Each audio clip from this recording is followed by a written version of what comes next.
Russia will be holding talks there over the situation in Ukraine. Mr. Zelenskyy, though, not invited to the negotiations and insisting a peace deal to end the conflict can't be made unless he is involved. Well, he's currently in the UAE and will be heading to Saudi in the next 2 days for a pre-planned visit. But he won't be sitting at the table with the Foreign Minister of Russia, Sergei Lavrov, who will be among the Russian team heading to Riyadh for talks with Donald Trump's team. Meanwhile, European leaders preparing to hold an emergency summit in Paris later today to discuss the situation. And ahead of that meeting, the Prime Minister, Sir Keir Starmer, said he's willing to put British troops on the ground in Ukraine to enforce a peace deal if one is reached.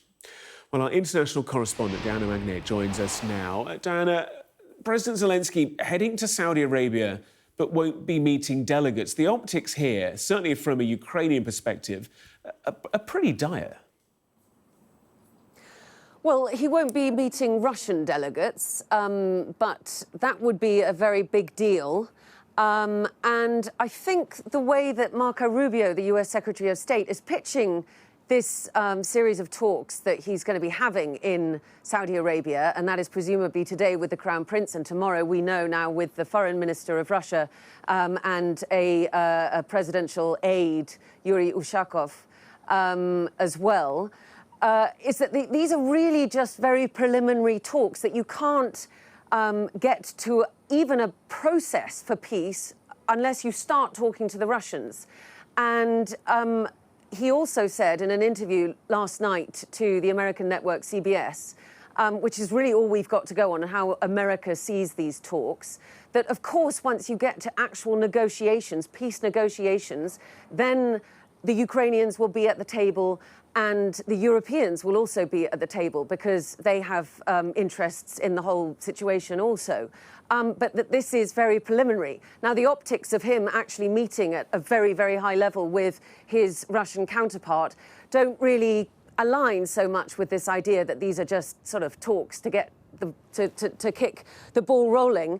But you know, that's as much as we understand the American thinking on this. I think Donald Trump believes that to end war in Ukraine, you've got to start talking to the Russians, and that's why he has called Vladimir Putin, and that's why Marco Rubio is now meeting with Sergei Lavrov.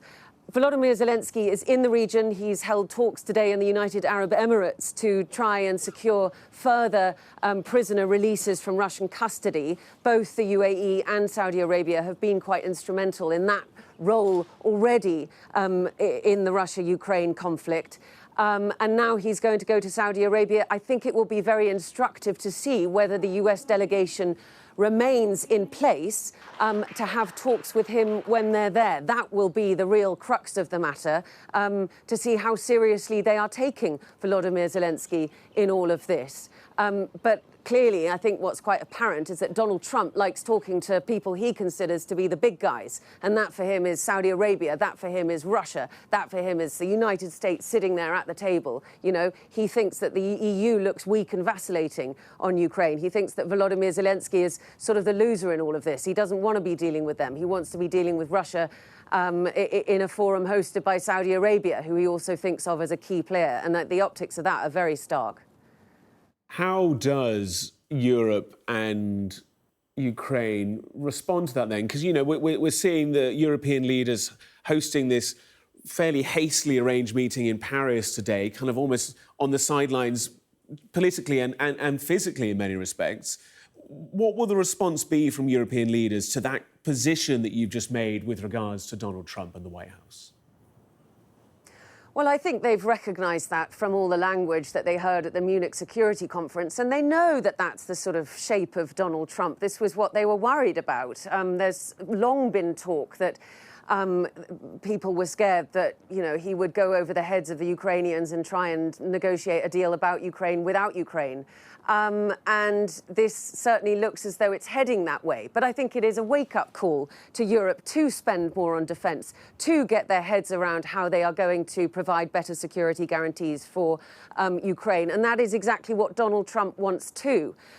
So I think in that capacity, you know, we are going to have to see more concerted action. It is almost as though Donald Trump comes along and he throws a sort of grenade into the Middle East peace process by putting in this position of this proposal for clearing out all the Palestinians from Gaza and making a Mideast Riviera. He throws this bombshell into European sort of ideas about Ukraine by saying, I'm going to negotiate with Russia. And it does focus minds to then come up with an alternative solution. You know, that's what we're seeing in Cairo at the moment around Gaza, an attempt to come up with an Arab proposal to counter Donald Trump's. And I think that's what's put the cat amongst the pigeons for Europe too, to see how they can best manoeuvre given the way things are going.